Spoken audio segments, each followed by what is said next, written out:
Você já sentiu aquele arrepio? Não o medo bobo de um filme de terror, que a gente sacode e esquece, mas algo mais profundo.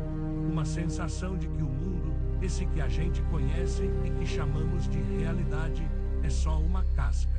Uma película fina sobre um abismo que não tem começo nem fim.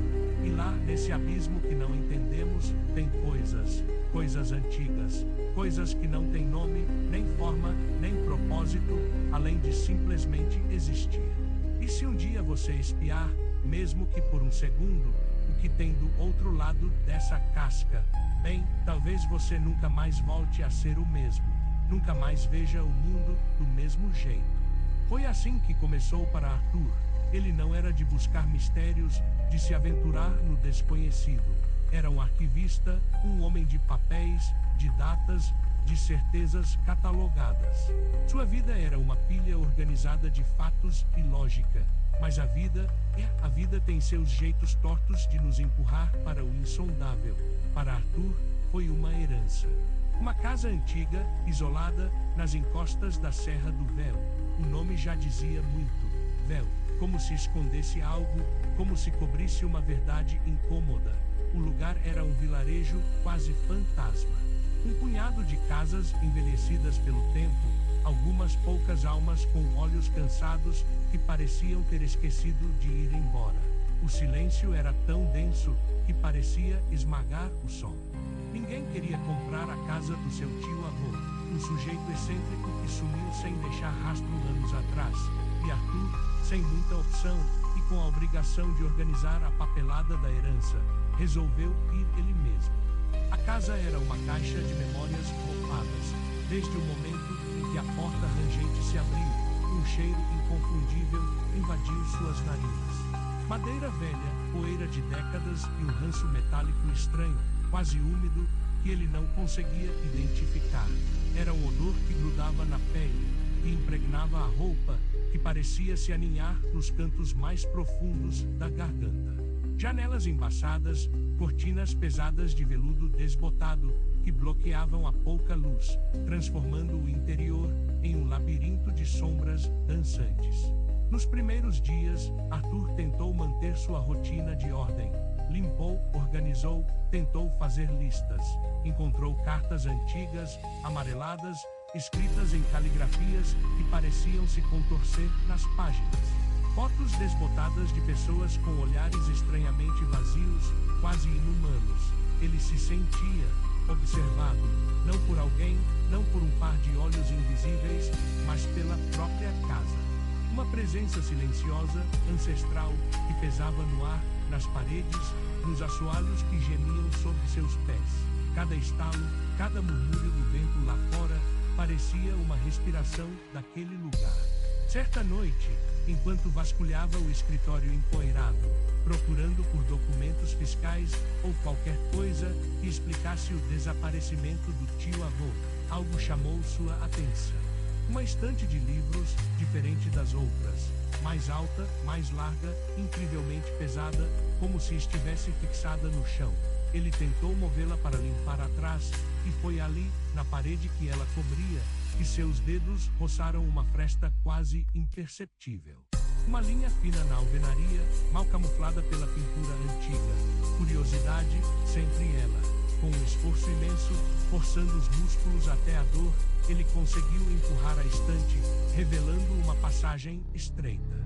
Mais uma porta, quase imperceptível, feita de madeira bruta, que parecia ter sido colocada ali séculos atrás. Ele hesitou.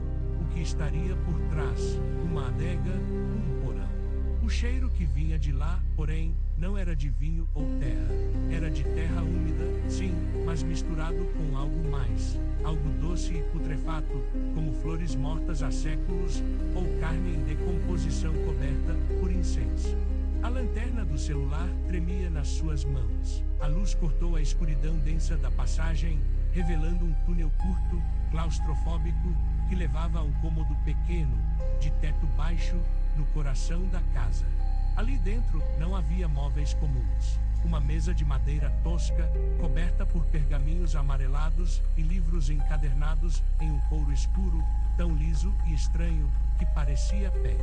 Nas paredes, desenhos grotescos, espirais que se torciam em formas impossíveis, olhos que pareciam te seguir, não importa onde você olhasse.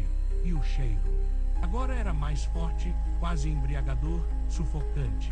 No centro da mesa, havia uma pedra escura e lisa, polida até um brilho sutil, com inscrições que Arthur nunca tinha visto. Não eram hieróglifos, não eram runas. Eram linhas que se conectavam de um jeito que desafiava a lógica, quase como um diagrama incompreensível de um universo diferente. Ela parecia pulsar, emitindo um calor sutil, quase imperceptível ao toque, como se tivesse vida própria. Arthur não era supersticioso, mas o ambiente ali dentro era palpável. Uma opressão que apertava o peito, que parecia sugar o ar dos pulmões. Ele sentiu um formigamento na ponta dos dedos ao tocar a pedra. E então, um zumbido sutil, quase inaudível a princípio, começou a ecoar em seus ouvidos. Como o som de milhares de insetos vibrando em uníssono, mas vindo de dentro da sua cabeça. Ele tentou ignorar. Pegou um dos livros encadernados em pele. A caligrafia era, inequivocamente, a do seu tio-avô, mas as palavras eram um emaranhado de línguas mortas, símbolos indecifráveis e frases soltas em português arcaico, rabiscadas nas margens. O véu, sempre presente, a grande vigília, os olhos sem pálpebras. Naquela noite, os sonhos vieram. Não eram pesadelos comuns, desses que se dissolvem ao acordar. Eram fragmentos vívidos, sensoriais, cidades ciclópeas sob céus alienígenas, onde só a matemática mais complexa conseguiria explicar as formas das construções. Estrelas que giravam em padrões impossíveis, cores que não existiam no espectro humano, seres de formas mutáveis, sem rosto definido, que dançavam em um vácuo sem luz, onde o tempo parecia não ter significado. Ele acordava suado, ofegante, o zumbido ainda na cabeça, uma sensação de vertigem que o fazia cambalear. Olhava pela janela e as estrelas pareciam piscar de um jeito diferente, mais intenso, como se estivessem chamando, ou talvez observando. Os dias viraram noites, e as noites se fundiram numa mesma escuridão para Arthur. Ele parou de se importar com a limpeza da casa, com a venda dos bens, com a vida lá fora. Sua única realidade era aquele quarto escondido. Ele se tornara um escavador, um arqueólogo da própria loucura de seu tio-avô. Tentava decifrar os escritos, traçava os símbolos com os dedos na poeira, estudava a pedra escura como um mapa para um tesouro proibido. A luz do sol começou a incomodá-lo, parecia agressiva demais, irreal. Preferia a penumbra do cômodo secreto, iluminado apenas por uma lamparina a óleo que queimava sem parar. O cheiro estranho, antes nauseabundo, agora era quase reconfortante. As vozes, antes sussurros indistintos, pareciam querer formar palavras, vindas de algum lugar distante, ecoando nos recessos mais sombrios da sua mente. Ele sentia que não estava sozinho, não com fantasmas, mas com algo mais antigo, mais vasto, que pulsava através da própria estrutura da casa. Os poucos moradores da Serra do Véu, que antes o cumprimentavam com certa curiosidade mansa, agora o evitavam. Desviavam o olhar quando o viam na janela embaçada, sua barba crescida, seus olhos fundos e injetados de sangue. Ele mal se alimentava, sua pele pálida, quase translúcida. A sanidade escorria como areia fina pelos dedos, mas ele sentia que estava perto, perto de desvendar o grande segredo, o véu. A verdade por trás do véu. A voz em sua cabeça, agora mais clara, murmurava: "Você está quase lá, você vai ver." Foi durante uma noite tempestuosa. A chuva batia nas janelas como 1000 martelos incansáveis, e os ventos uivavam, parecendo carregar as mesmas vozes que ele ouvia, agora em um coro estridente. Ele estava diante da pedra escura, as mãos pousadas sobre ela, sentindo-a vibrar com uma intensidade nunca antes experimentada. As linhas na pedra pareciam se mover, as inscrições se retorcerem, ganhando vida própria. E de repente, tudo se encaixou. As palavras do tio-avô, os símbolos nas paredes, os sonhos perturbadores, o zumbido constante. Tudo era uma única, terrível e avassaladora verdade. O véu. Não era uma metáfora, não era uma figura de linguagem. Era a barreira fina, quase inexistente, entre a nossa realidade e o exterior. E o exterior não era o espaço sideral. Era algo muito, muito maior, muito mais antigo, uma tapeçaria de tempo e dimensão onde nossos conceitos não faziam o menor sentido. Nós estávamos ali, vivendo nossas vidas, construindo e destruindo, amando e odiando, mas éramos apenas uma poeira insignificante em um cosmos indiferente. A pedra era um canal, um amplificador.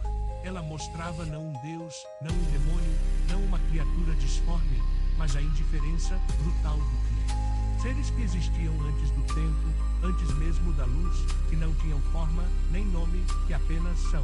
E eles não se importavam.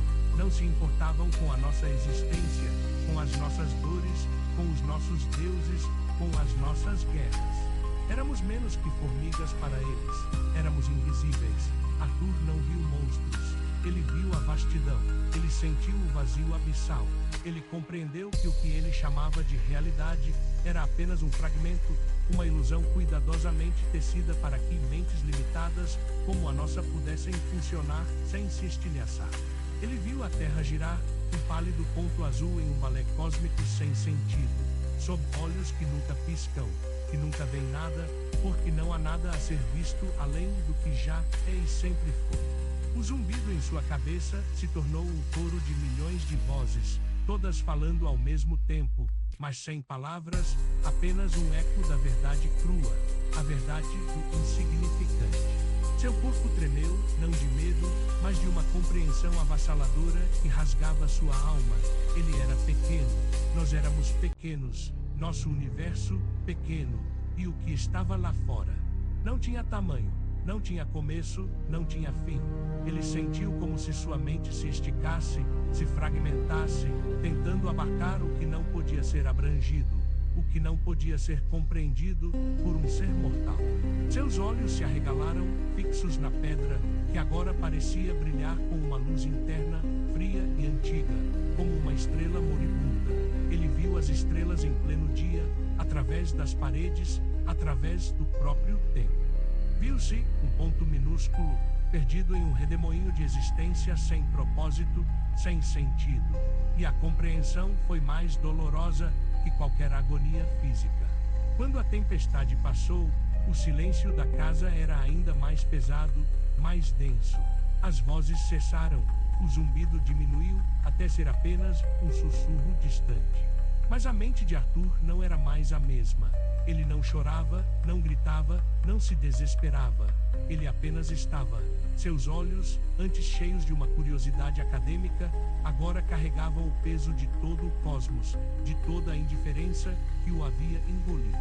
O olhar estava distante, perdido em algo que só ele podia ver, em uma paisagem que só ele podia perceber. Ele passou os dias seguintes sentado na cadeira tosca do cômodo escondido, as mãos pousadas na pedra escura, que já não pulsava, mas parecia absorver a luz ao seu redor. Às vezes murmurava palavras ininteligíveis, frases que soavam como línguas esquecidas, quase um canto. Outras vezes, desenhava nas paredes os mesmos símbolos em espiral, os mesmos olhos vazios que seu tio-avô havia traçado antes dele. Ele era um eco, um repositório de uma verdade que o havia consumido por inteiro. Não havia mais Arthur, havia apenas um recipiente, um observador silencioso de algo que está sempre ali, esperando, indiferente, do outro lado do véu. A casa, a serra do véu, o mundo, tudo continuou seu curso, girando sobre o eixo de uma ignorância bendita. Mas para Arthur, a casca havia se rompido. E lá fora, na escuridão profunda entre as estrelas, o véu continuava a balançar, finíssimo, quase invisível, esperando, pacientemente, que a próxima mente curiosa, o próximo buscador de verdades, se atrevesse a espiar. E talvez nunca mais voltar.